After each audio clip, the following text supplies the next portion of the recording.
Hi, Clutter Fairy fans. This is the Clutter Fairy Weekly for July 22nd, 2025. I'm your co-host, Ed Gumnick, and I'm speaking with Gayle Goddard, certified professional organizer and owner of the Clutter Fairy in Houston, Texas. Hey everybody, the Clutter Fairy Weekly is the webcast and podcast that digs deep into the clutter that piles up between you and the life that you want to be living. We explore the habits and behaviors that lead to clutter, and we suggest strategies to slow the accumulation, reduce the collection, and comfortably manage the stuff we decide to keep. If you're new to our Zoom meeting, we want to let you know that you can share your comments and questions via the chat feature, and I'll try to make sure Gayle addresses them before we move on to another topic. You can also use the raise hand feature if you'd like to ask a question or make a comment yourself via audio or video. And we are streaming the webcast live on Facebook, so you can share questions and comments there, and I'll relay them to Gayle. We're going to start by talking about last week's Weekly Tittle, which was called Refresh Your Workspace. The assignment was to optimize the primary place where you carry out office work, in quotes, tasks, such as your desktop, dedicated work surface, or any other place where you store and use work materials. Let's hear from our participants in Zoom and on Facebook. Who took another pass through the home workspace this week? Please let us know in the comments. It occurred to me, Gayle, that we've done tittles similar to this one a couple of times. So I don't know. Some of our people may have their offices down to the bare minimum. Already worked out. Oh, Anita has her hand up. Let's go ahead, Anita. I'm still yak shaving, but Gotcha. I love that term so much. It's such a great term. when I finish doing what I plan to be doing in the office, I will send you a picture, my new picture of my yak that my friend sent me for my birthday. I hung it up in there beneath a picture of it's a little sign that says, "My brain has too many tabs open." And yeah, and that's my inspiration. Cool. Yesterday, we wound up doing, thank God to my decluttering friend who keeps saying, "No, let's do that drawer next." We attacked a whole file drawer. Ooh, Went through that's every good. file in there and got rid of, I'd say, at least 2 grocery bags full of paper. That's Not to mention great. stuff that went in the shredder. So that's good. And what I'm trying to do, my goal is, I have a procedure going on Thursday, and my instructions for after it say for 24 hours, I'm not supposed to move. You're not supposed to what? Move? Move. Oh my. I'm not supposed to use the joint, and it happens to be my hip, and I don't see how it does that. If one needs to use the bathroom or wants to sit in a recliner, I mean, it's got to bend sometimes. But I think since it's a sports medicine doctor, they probably mean don't go to an exercise class, dummy. Minimize. Right. So I have all these things planned to do, and I'm hoping it doesn't interfere with my main aim while is going to be to sit at my desk and keep doing all the bins of stuff, the non-charity bin and the charity bin. And I'm finally putting things online instead of doing mail. So now I can just throw the mail out when it comes in. I don't even have to look at it. That's if good. I tell them I'm doing online, it's their paper bill, not mine. Right. Exactly. So that my goal for, I'm probably spend a good week with very limited activity. So my goal is to finish that. Well, I'll never finish my office because of the fire hose concept. But, Right. But I certainly hope to, I don't know, I won't get it down to a trickle, but what I'll do is I'll just point the fire hose at the recycle bin and let it go that way. So I'm hopeful for that, and reading a book. The first 24 hours I'm reading a book. I was hoping the clutter book would come in, you know. Yeah, the ADHD friendly ways to organize. It hasn't come in yet. I did order it, but it's not in yet. So okay. I'm reading a book that a friend just wrote. So, and don't forget to also rest and recuperate. Yeah. Which is the point of the 5 days, right? Like, well, one of my goals of this getting this procedure done on my hip is so that I don't have to keep retreating every afternoon for like an hour and a half with my feet up with heat and ice and all this stuff. I mean, I feel like I could use that hour and a half to do something, but I'm in too much pain right now to do anything. Well, yeah, I mean, Go and lie so down, and you know. addressing your pain is a good thing. Like if there's something that can be done that'll make it better, then take the time out for self-care is important and valuable, and it allows you to do other things at the other end. And so, Yep. good for you. I always think of you hobbling around, you know. I Right? think, well, if Gail can do it, I can do it, but I don't Yeah, know. yeah. But hobbling was annoying. It was annoying. It was super annoying. Yeah, I just, I have Okay, trouble sitting still. So All right. Well, good luck. my We'll wait to goal. hear how it goes. thanks Come for back the and Okay. tell us. update. Okay, let's some more tittle updates. M says, where is it? M says, widening. Where is it? I can't find it. Goat trail is widening. This is progress. That is progress. That means it's easier to walk through. You've got more floor space showing up, which is great. I'm proud of you. And And just keep chipping away. for anyone who hasn't heard us use that term before, that goat trails is how Gail often talks about, the experience in a deeply cluttered space where you have to sort of put one foot in front of the other and turn yourself It's a sideways and very thin walking path lean a through it. certain way to get through and all of that. Yeah, yeah, yeah. Brenda reports that she cleaned out the medicine cabinet. Ooh, that's a good one. Yay. That's got to feel like I'm sure you threw away a whole bunch of stuff, right? And so One there's full suddenly a lot trash of bag. room. One full That's trash bag, she says. That's awesome. fantastic. Can you imagine how many things were in there? Oh my goodness. You must feel like you suddenly regained a whole new cabinet. Catherine says all sons left stuff in totes ready to be picked up. Um, all all sons left stuff in totes ready to be picked up. Basement space back. Oh, that's great. That's a Yeah. huge one. And so he's been notified that he has things to pick up. And when he comes and takes those totes away, you will have reclaimed your basement space. That's really good. Congratulations. And Jacqueline says, I've been using finishing someday to do, she's put that in quotes, someday to do projects as a form of decluttering. I framed and hung 2 pieces of artwork. Oh, I made 2 hangers out of macrame for houseplants and got them hung up. I have a box packed up and in my car to drop off at the donation place this afternoon. that's like tackling it from a whole bunch of directions. That's great.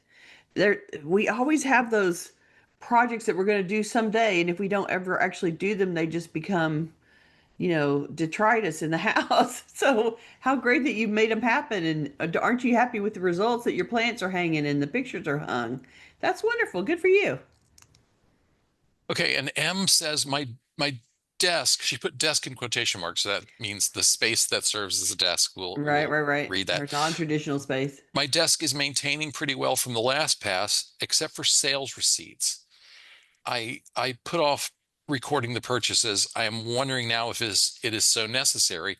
Maybe I could just stuff them in a jar in case they are needed, then dump the jar at the end of the year. Absolutely. You can, stick them in a box.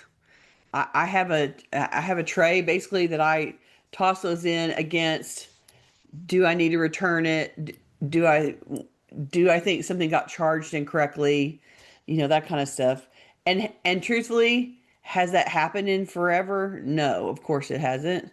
So the risk is really, really low. So if you think about things like the receipts for food that you buy or the restaurants that you go to or whatever, that consumable goods. I went to the gas station. You can't give the gas back. You can't give the food back.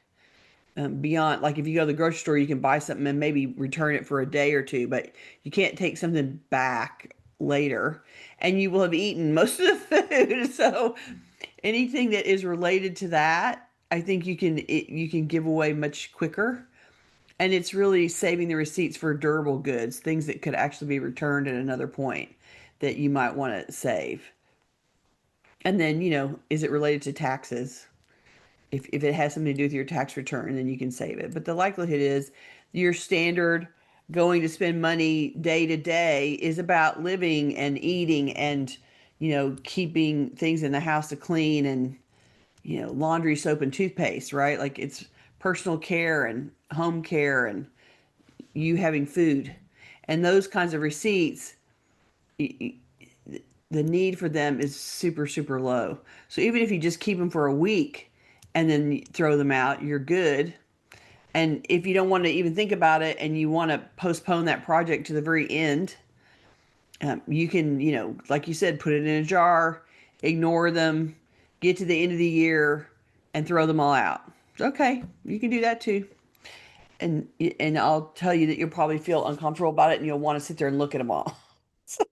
You may want to try to do it a little bit more, go into the jar more than once a year, and just to, reduce your volume of before you throw it all out. Okay, I Okay. want to share one more fun comment. This is from Trisha, who's with us on Facebook. Trisha says, at the end of my wedding on Saturday, I told everyone to take anything out of the room that they liked and wanted. It was a mermaid pirate theme, and there was stuff everywhere. And I only ended up taking home about half a dozen boxes instead of the 30 I got there with. Oh, that's awesome. You let everybody take this stuff home as favors, and what a great idea. Good for you. And and now you get to look at the 6 boxes you took home and you're going to have to think, okay, do I really need all of this stuff? Probably not. Right, So, but representative samples. right? But you prevented, you didn't have to bring it all home and you didn't have to donate it all. It all went as memories for other people. And then if they want to donate it later in life, they can absolutely do that one piece at a time. And so good for you. That was a good plan. Okay, Let them undo your decorations for you. let's go on to our main topic. Okay. Have you struggled with clutter for years, but keep feeling like you're right back at square one? Maybe it's time to take a critical look at the beliefs, assumptions, and routines that aren't getting the job done. Today, we're going to examine habits of thought and practice that keep us stuck in clutter and suggest strategies for bringing radically honest change to the work decluttering and organizing. This is a difficult topic to cover because I wanted to talk about ways we aren't honest with ourselves about how clutter has happened, how bad it is, how much work it's going to take to clear it, and what we can do and what we're willing to do to fix it. There are a lot of ways that we prevent ourselves from facing the reality of the project, not the least because we're often so overwhelmed by all of it. What I'm going to present is based on my experience with clients and working with them. I expect that some of you listening will be unhappy hearing some of the points that I'll make today and might even feel offended or angry. I just wanted to say that that's okay. I'm putting this out there today, and if this message doesn't speak to you, that's truly okay. I'm viewing this as making an opportunity for you to see the situation differently and potentially making a shift in your view. If it works for you this time around, great. If it doesn't resonate with you, you're still making progress on your project, and that's all that matters ultimately. So thanks for indulging me today in some real talk, and take it or leave it as you prefer. So here's the ultimate question I'm trying to answer today. What ways are we not honest with ourselves about clutter and the things that we live with in our homes? The first comment I have is that we disguise what is really emotional attachment to things as things that are potentially useful in the future. So we keep lots of things out of nostalgia, fear, or guilt. We all have things we keep as memories. Where we get in trouble is pretending like these things aren't staying because they're useful. I mean, they are staying because they're useful and not just because they're a memory trigger. Keepsakes are, by definition, memories and not really a useful item. They shouldn't be the primary space holders in your home and taking up valuable living and storage space. If you want to live in your house, the keepsake items that you are not currently using for something, like a piece of furniture, can't take up half of your space. They need to take up a small percentage of your living space. We often increase the allocated space for these objects by telling ourselves they're useful, in air quotes, when you truly have no intention of using them. That fib to yourself keeps you buried in too many keepsakes and not enough living space. Some things are staying in the house because of fear or guilt. Most often, it's associated with a gift received or an object inherited. We save things because it came from a deceased relative, or from a living relative who might visit your house and look for the item.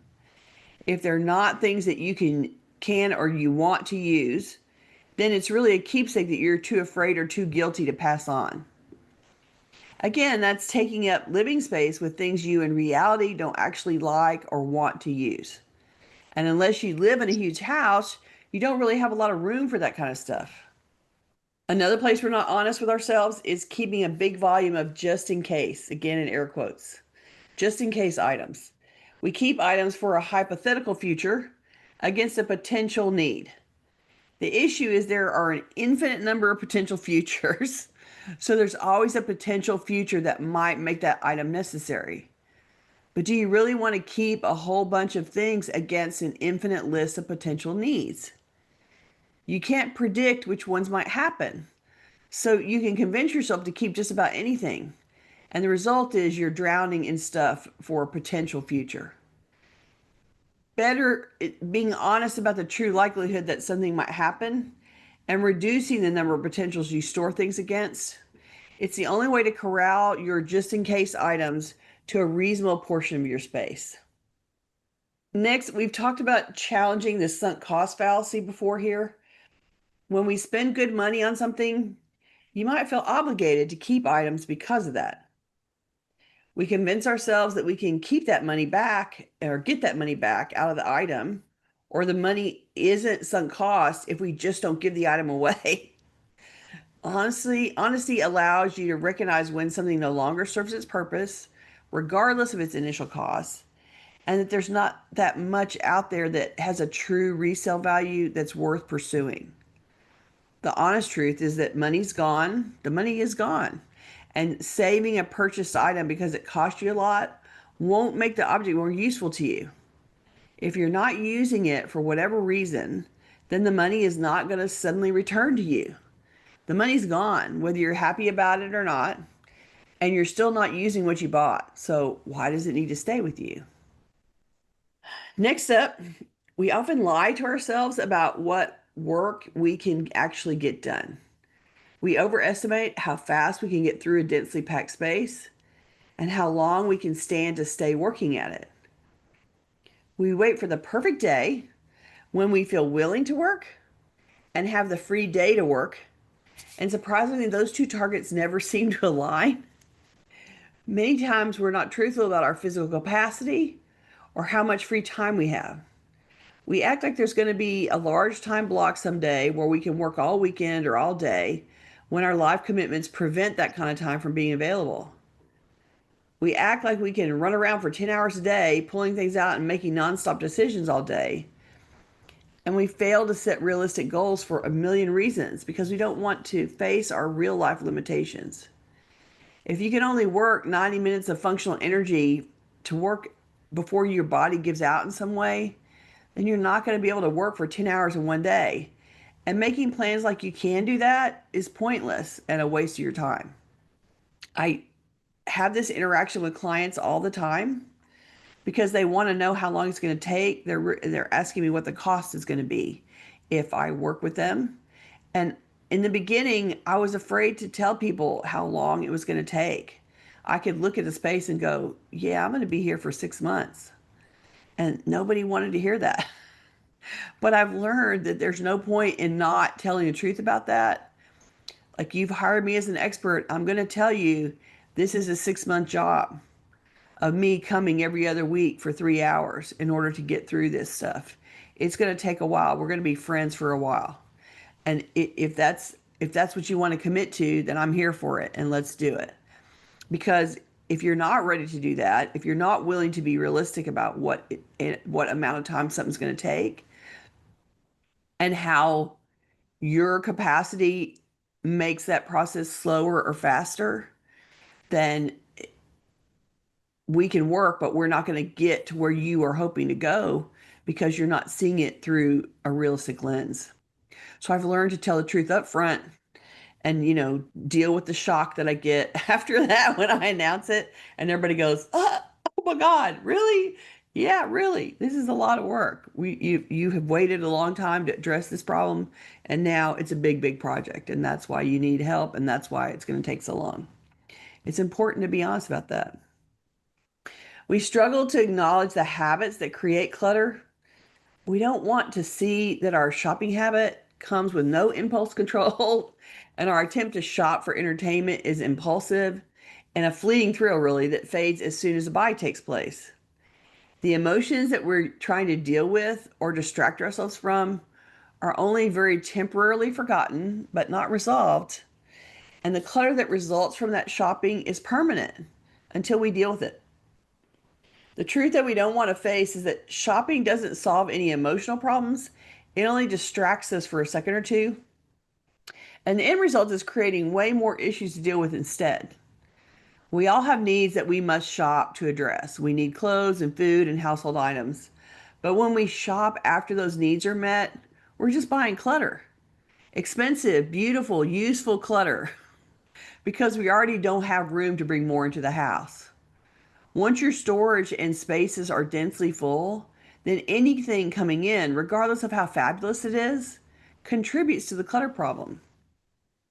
Another way we aren't honest with ourselves, we create very detailed or complicated systems to organize our things. Then they're too complicated for us to maintain.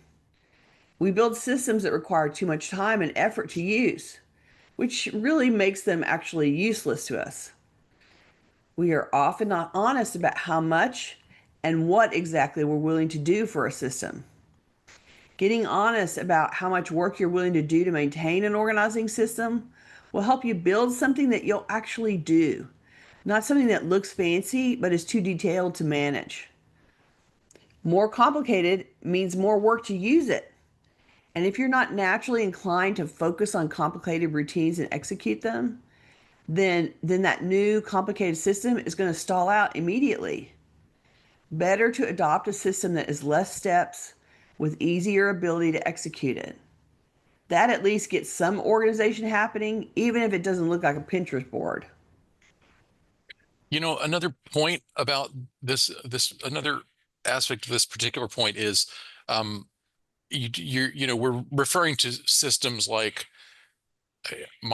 all my paper goes in this filing cabinet, or all my art supplies go in this closet, this shelf in a closet.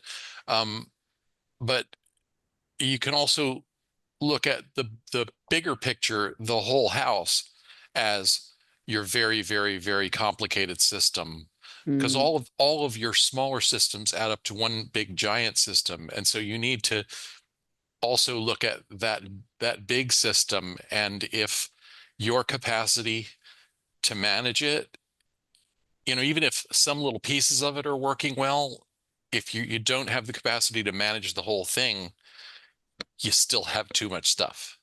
right? It's still too overwhelming. Yeah, and that usually means that the individual systems reflect too large a volume. Like the systems are working, but there's too much volume in each system to manage. And so you can't keep them all up simultaneously to keep the house in order.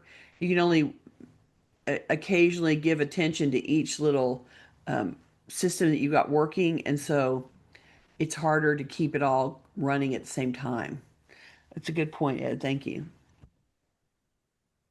So, what are the results you can expect if you lean into being honest with yourself? You can expect that you will be able to make quick decisions. Being honest about whether an item is truly used or loved allows for faster decisions during the decluttering process. Um, we've all had that decision fatigue or that frozen moment where we look at something and go, oh God, I don't know what to do. I don't know what to do. But it's because you're running through all of I'm afraid to give it away. I feel guilty about giving away. I feel like this is, this is a keepsake that's important. You're hitting all of the responses that normally trip you up and freeze you.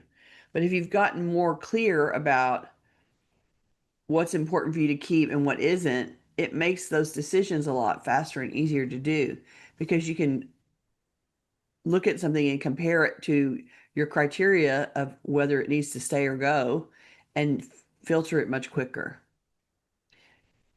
You can focus on what truly matters.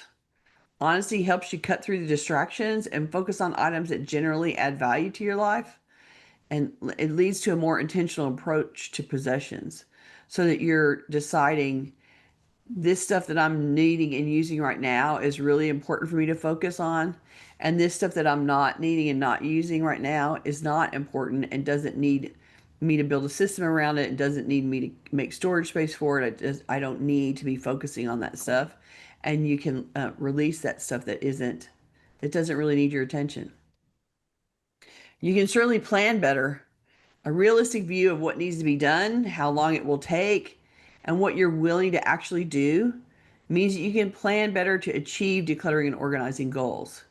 You can make plans to work hard based on your actual free time and your real ability to focus and work, and your willingness to work with a system once you've created it. That way, you're not wasting time trying to do something you can or won't do and feeling frustrated that all the work isn't done in a day. I think that there is hardly any organizing project that you can feel completely satisfied is done in one day. And so aiming for that or aiming for I'm going to fix my office all completely in a weekend is probably not realistic, and it's designed to make you frustrated and irritated at the end that you're not done. But I think if you are able to have a realistic view of this is going to be a lot of work and I just need to keep chipping away at it until it's complete, it manages your frustration level and you don't expect it to be done in a day and you don't have to have a huge block of time to work on it, and therefore you can make better planning about I'm going to allocate 2 hours here or 3 hours 2 times a week or however you want to focus that so that you use your best energy and use the time that you have available and make slow progress towards a goal. And that's great. It also helps you avoid procrastination. When you're honest about the task at hand, the effort, and the benefits of completing it, you're more likely to overcome inertia and take action. Recognizing this project is big and it's going to be time consuming doesn't make it impossible. Knowing what you can really do and what working the project looks like for you means you can take meaningful steps forward even if you're overwhelmed. So to sum up here, we're talking about self-awareness. We want you to look at your own habits, assumptions, and beliefs, update them for what's real for you. Then you can come to the projects we all have with clarity about how to plan and work your organizing project. And don't forget that part of any plan can be to ask for help when things you feel are beyond your capabilities at the moment. And thanks for listening today. I hope it shakes something loose for you in terms of your home project. And I'm happy to answer questions if you have any today. Okay, let's go to some comments. May gave an example. This is while you were talking about the things that might be useful, that are potentially useful, but we're probably really keeping them for nostalgic reasons. She says, Right. like my Italian grandmother's hand crank sausage maker. I will I will never make homemade sausage. I get it. Ta-da. That was your grandmother's um, gift and skill, not yours. Or maybe it was just your grandmother's necessity of what it was like for her living in that moment when she was making that sausage herself. Maybe that was the best that she could do. That was she couldn't afford it unless she made it herself. You don't know why she was making it. Maybe she loved to make it and it was her favorite thing. But the truth is, yeah, you're probably not going to be cranking your own sausage. So good for you to figure that out and send it on to somebody else. I like Linda, that. Linda says, you told me it would take a year, and it did. It was a shock at first, but such a good feeling at the end.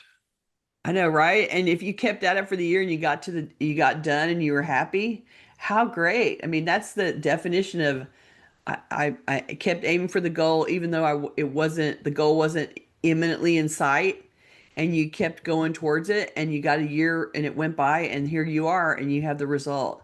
And that is awesome. That is super glad. I'm super glad that you could take that information in even though it was shocking, and then you just started doing your thing, and that's awesome. Good to hear. Ginger says, the reality of my real physical abilities is becoming more clear every day. My long daily to-do list has become shorter. I find myself doing things in shorter spurts. Mm. Which is a good adaptation to where you're coming from, right? Like you have to work with what you got. And if you don't have the same energy you had when you're 30, what a shocker, none of us do, right? And so, great that you are adapting for where you're coming from now and doing it in shorter bursts and having the self-care like Anita was talking about, she's not supposed to mess with it for a week and and yet she wants to be doing stuff. Well, but it's self-care for you to do it in short bursts and to rest in between so that you're not burning up what resources you have through overextension and that you can keep coming at it with your little bursts of energy and still be making progress towards the goal that you want. And it changes your priorities too. Like as your capacities get lower or you have less, they have a shorter time frame, then it means that you have to prioritize what's most important and make sure that those things get done first. And then it means that having extra stuff around gets in the way of you doing the things that are the priorities. And so it might be worth having somebody come in to help you and remove some big chunks of things to get them out of the way so that when you're using your energy level and you're not fighting the extras in the house to do it and you're not having to worry about stuff that doesn't need to be a priority anymore. Okay, Deborah says, even before I did the KonMari clean out, I started thinking about the end of life of anything I acquired. Everything I bring in, I need to look at the end of the life of that item. I'm Mm. responsible from the point of purchase to the end life of that product. This means I'm careful about what I bring into my home. Can I be responsible for the end of its life, or will it end up in landfill? Are the fabrics I purchase biodegradable?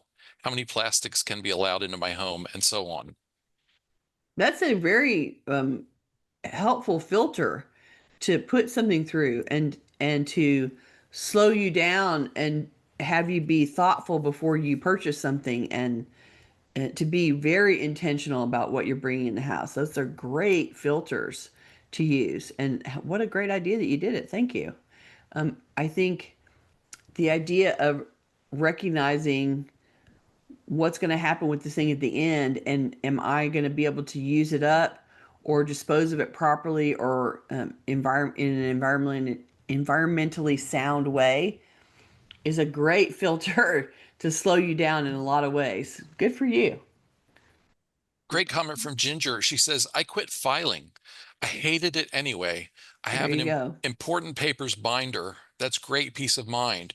We keep major medical and dental procedures. They're usually already in folders from the facility. We keep the weekly processed papers in no specific order in a temporary hold for a year. And then the rest can just go, right? Like that's really great. And like I file my paperwork for uh, the Clutter Fairy, and for me personally, it's really just two bins. And I just keep, as I spend money or do things related to those two entities, I file the paper in a bucket. And at the end of the year, everything in the bucket has something to do with my taxes in the Clutter Fairy box. And there's things in the personal box that I go through and throw out and pluck out the things that are tax related. And I don't have to do anything more fancy than that in order to be able to find the paperwork when I need it and for it to be in one place for me to deal with when I do my taxes. So, yeah, like make it as simple as you can for your energy level and your personal needs. And it sounds like you've done that, Ginger. Good for you. Ginger went on to say, when something isn't working smoothly and efficiently in our home, it means we need a better system for using it. Mm-hmm. And the first sign that something's not working is you refuse to do it. like Right, I right, hate right. filing, I'm not going to do it, right? Like that was your first sign, that was your first clue. And also like if you find that there's a pile of things that need to be put away in a certain way and you're letting it pile up before you go over and initiate adding those things into the system, it's probably because executing that particular system feels annoying to you in some way. It feels like a barrier. And so it's too hard for you to put stuff away quickly and easily. And so you're not putting it away, you're making a pile of things to put away later. If you ever make a pile of put away later stuff, it's because the way that you have to put it away is a hassle to you and it's a barrier to you. And noticing that and revising that system is super important. Thanks for the comment.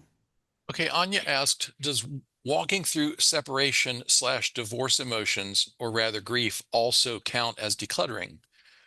I'm struggling badly finding a new and smaller home, being also disabled and turning 60 in 3 months. Just glad and thankful I am not poor. Right? And it's hard to simultaneously take effective action and to be feeling really acute distress emotion. So you're grieving about the divorce and you're living through that pain and suffering that comes from when a divorce first happens. And those big emotions get in the way of you being sort of effective and able to make good choices as if it wasn't emotionally taxing. It's grief is a hard emotion to work around because it takes up Mhm. so much mental energy. And so it's not surprising to me that you're struggling to be an effective project manager right now, which is I got to find a new place to live while you're dealing with all these emotions. And so if there's somebody that can help you, you might want to tap your friends at this point and say, I need some emotional support about how to find a new place. I need some help. One of my friends, when my mother died, our lease was up right that like a couple months after she had died. And so clearly I was struggling just to work. I mean, it was a terrible time for me. And so my roommate at the time, she went out, she looked for the listings, she went out and preliminarily viewed houses, and she would occasionally call and say, okay, after work, we got to go look at this one, see what you think. She would send me off to ones that, she thought might pass. And she did a bunch of legwork for me in advance. And this time when I had to move and bought the house, I hate looking at real estate listings online. I do not find that fun at all. Other people find that super entertaining. I find it super annoying. So one of my retired friends who's likes looking at houses, she went online and did a whole bunch of preliminary work for me. And she went and looked up stuff and, tried to, because it was entertaining for her. It's like, have a great time. Tell me when you think there's something I should look at.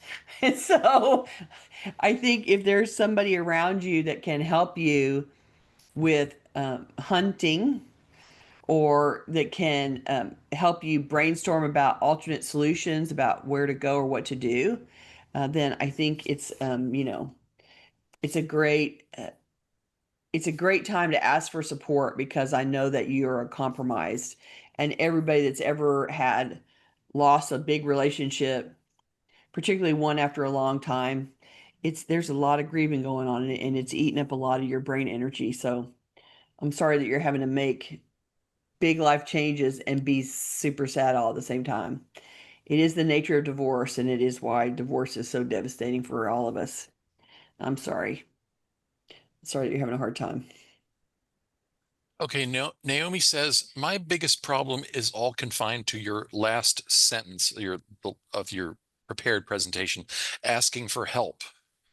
I have a lot of repairs that I've been putting off for years because I haven't gotten past the sense that I ought to be able to do them myself, Oh, when really I need to hire the proper tradesperson.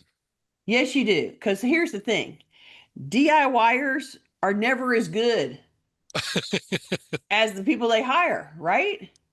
And I will tell you that my brother-in-law is an engineer and he can do it. But he's one of a million husbands in the world. There's not that many who possess the actual skills that and his struggle is I don't, he's 65, he's retired, and he's like, oh, I don't really want to do these things, but I know that I can. And so I struggle to spend money on something that I know that I can do. And I'm like, dude, you're 65, you're retired. This is why you worked all this time so that you could spend money and make other people do stuff. And he's like, but I struggle. So he has the opposite struggle. Like he has the skills and he feels bad that he's spending money instead of doing it himself. And yours is the opposite struggle, right? Like you need stuff done and you feel like you should do it, but you can't. And so I would say go and spend the money and get it done because as soon as it's done, you're going to feel so happy that it's fixed and finished. You're going to feel so much relief that that part is done. And even if you can't do it all at once, even if you are doling out your finances to cover the repairs, batch group them. Here's the 5 things the plumber needs to do. Here's the 4 things the carpenter needs to do. Here's, make your little batches and get a little bit done at a time, and you will feel so much better when those things are done, truly, because I know they've been weighing on your mind and making you crazy this whole time. You're worrying about them, you're fretting about it, and the truth is you are not suddenly going to go to carpenter school and become a carpenter. You're not going to suddenly wake up one day and have, plumbing skills. You're not going to go to YouTube and watch 3 videos on, fixing the toilet and suddenly be able to do that. And like, I know people do those kinds of things, and I think that they take a risk that I'm going to DIY it by watching a YouTube video. And, here's hoping that when I do what the YouTube video says, I don't completely destroy it or mess it up or make it explode. Like, the possibility is it'll be fine, or the possibility is you will make it worse. And, certainly repairmen are not, they're not perfect either. And sometimes they may make mistakes too. But the truth is, if you don't have anything even remotely resembling the skills, then that's not your strong suit. It's not a failure. It's just not your strong suit. And hire the guys and let them come fix it. And don't worry about don't quibble about the money. Like you're buying peace of mind and you're safeguarding your house and you're safeguarding your contents. And things that aren't working right are causing damage to your most expensive asset, which is your house. And so it's worth it to spend the time and money to maintain it and to have a professional do it in the shortest possible way, the shortest possible path. And recognize that sometimes it takes them, they might have to come at it a couple of times before they get it there. But if they had to do it, you certainly would have had to do it. If they have to take a couple of steps to figure out what's wrong and fix it, you certainly would have had to take at least that many steps, if not a million more. So go spend the money. Don't feel bad about it. It's just not your skill set, and you don't have to have it, and it's okay. And not everybody can be my brother-in-law. My brother-in-law he rebuilt the dock on their lake house. Like he ripped it down and built another one because it wasn't in spec according to the provisions for the subdivision. And so he's like, oh, okay. And he tore it down. He built another one. But, he spent many days working on that and a lot of time and effort. And he was tired at the end. And, he could have paid somebody to come and do it. And then it wouldn't have been so much work so much drain on his physical energy. And that's really what's happening now. It's like, yeah, I could do it, but then I'm going to be exhausted and tired at the end. And do I really want to be that way? So, And I think the really important question to ask is this really how I want to be spending my time? yeah. Now, if you have Absolutely. if you have some of the required skill not and you don't have the money that it would cost to hire a professional, I can see trying to bring yourself up to speed. Mm. Um, To improve your skill. yeah, to improve your skill. Hmm. But is it really what you want to be doing? And could you find a way, budget for the repair, save your money for Hmm. a while, get a professional come in and take care of it for you. Yeah, absolutely.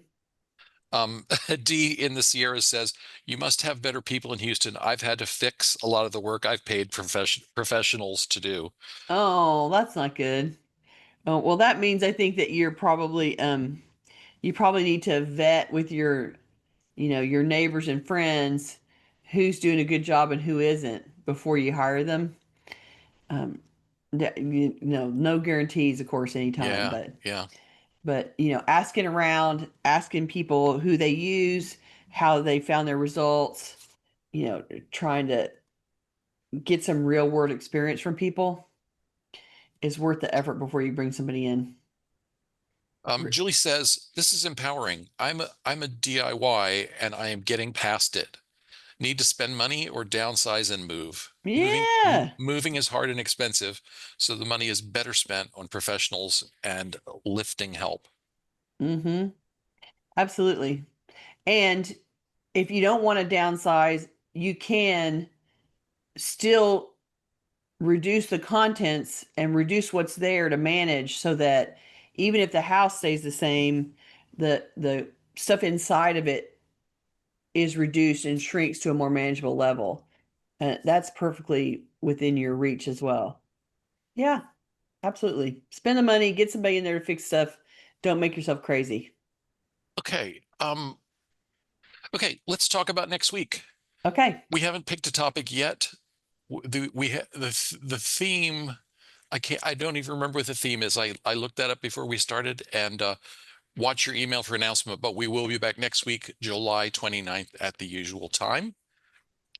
And Gayle, why don't you Okay. give us the tittle? Okay, this week's weekly tittle is Be Honest. This week's assignment is to take a deeper dive into the reasons behind your keep decisions. Identify an item that you've previously considered getting rid of but ultimately decided to keep, and jot down one or two reasons that you chose to keep the item. Reflect on whether your reasons for keeping the item might be providing cover for one of the issues we discussed in this episode. You keep the item out of a sense of nostalgia, or a sense of guilt, or a sense of uncertainty or fear. You keep an item for a hypothetical just in case situation, or you're keeping the item because it costs a lot of money. Now consider whether the reasons you noted for keeping the item still hold up to close scrutiny. Do you truly love, want, use, or need this item? If not, are you ready to let it go? And if you can make a let it go decision, come back and tell us how it went. We'd love to hear about it and see what kinds of things you decided, I don't really have to keep that after all, and let it go. Let us know what happens. Excellent. Okay, I got a question about virtual organizing. So would Oh, you okay. make your virtual organizing pitch? Oh, about me being a virtual Yeah, organizer? about Yes. you working as a virtual organizer. We haven't Okay. talked about it in a while, and so So, here's what I do as a virtual organizer. I give you an hour. It says 50 minutes in there, but basically we're talking around an hour. And we get online together in a Zoom just like this so that you can show me with your phone or your laptop or your iPad around with your camera and show me what you want to talk about. And I can either sit with you and talk with you and answer questions and ask questions as you work on an organizing area so that when you reach the sticking points or you get hung up somewhere or you have questions, then you can ask them of me.